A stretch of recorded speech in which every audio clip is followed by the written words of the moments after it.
If you're so smart, then why are you suffering so much?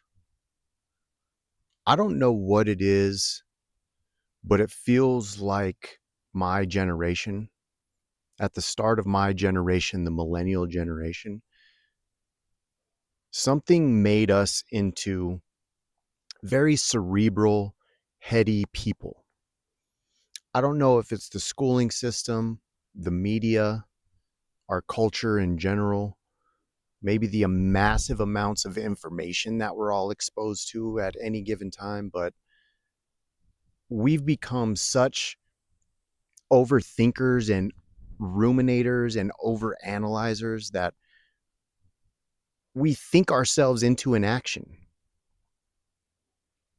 It's like we are not willing to take the action unless everything is perfectly laid out, until we can see a clear plan. And that's the complete opposite of what we should actually be doing.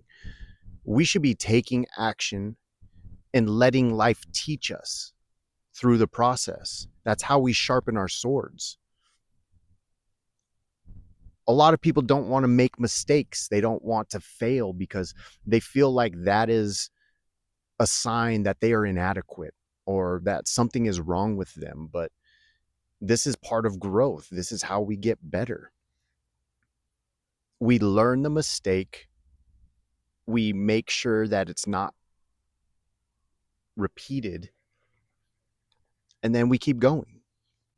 I think the other aspect of it too is like we envision these futures of ourselves. We see this idealized version of ourselves, or we create this character of ourselves in our own head who goes out and accomplishes these things and does all of these things. And it gives us like this spike of dopamine, imagining this future where we're just the greatest person. And then it's like, because we got such a dopamine hit from it, we've tricked our brain into actually thinking that we did something when we didn't do anything at all. We just got the dopamine of the novelty that of that experience just by thinking about it, because your brain doesn't know that that experience wasn't real.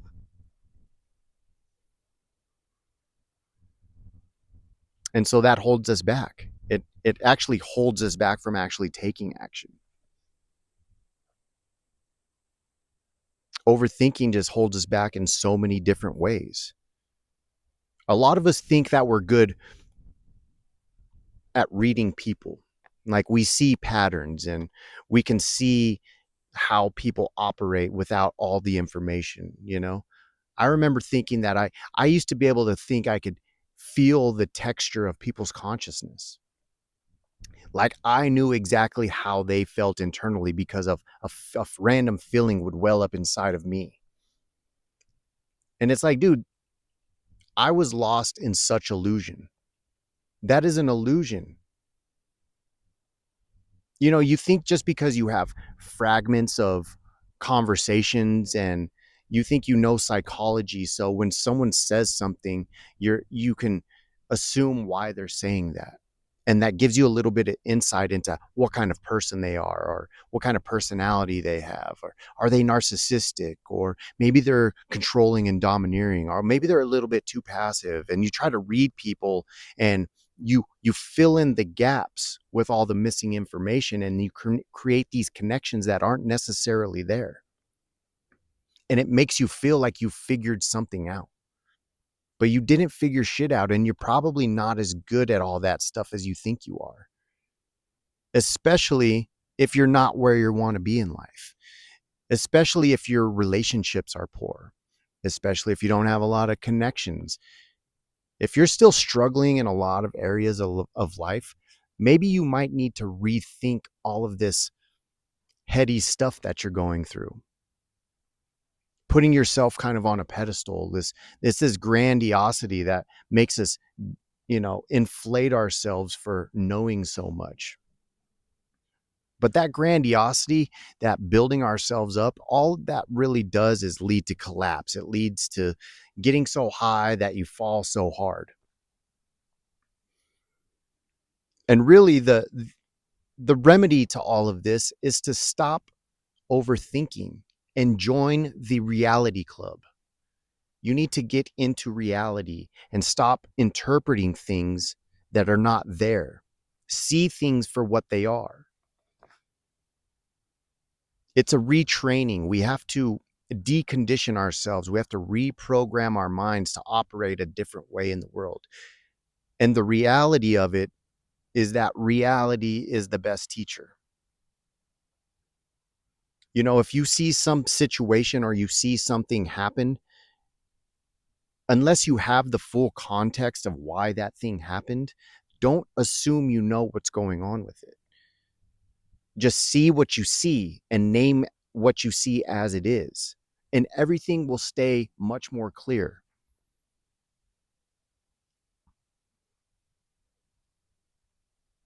And you'll stop moving with assumptions, because that's the other thing too, is that assumptions about the actions of other people's or the things that they say, it creates a world in your head, and this world can drum up emotions. It can cause you to be angry, it can cause you to be anxiety ridden, and you could potentially just be creating a world in your head about a situation that is not actually there in reality.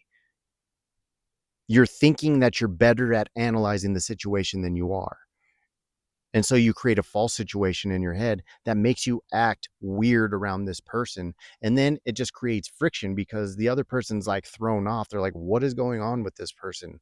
All of a sudden, I don't know what I said or I don't know what I did, but this person's either pissed off at me or they're trying to play a game with me now. And it's like, dude, these games, these dominating games, these social hierarchy games, they're all based on people thinking they know what's going on when they don't. They're not in touch with reality.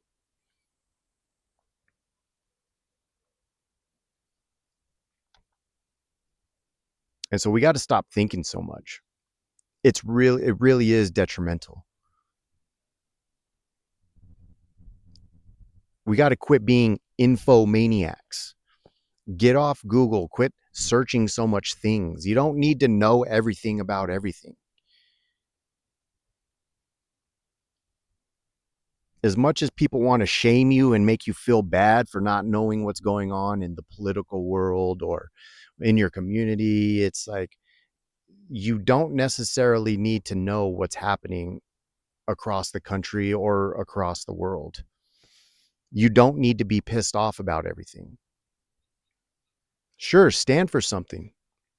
Go try to make a difference, a change in your community. That's a great thing, but you don't need to know about every single thing that's happening in the world and have a position on it and a stance on it. And whenever somebody disagrees with you, you have to rip their heads off over it. It's just too much. There's too much going on up here, and we need to simplify. The best things in the world are simple, you know? And that goes with philosophy, that goes with experience. A beautiful sunset is very simple, and it's one of the best things in the world because it's free, and the best things are.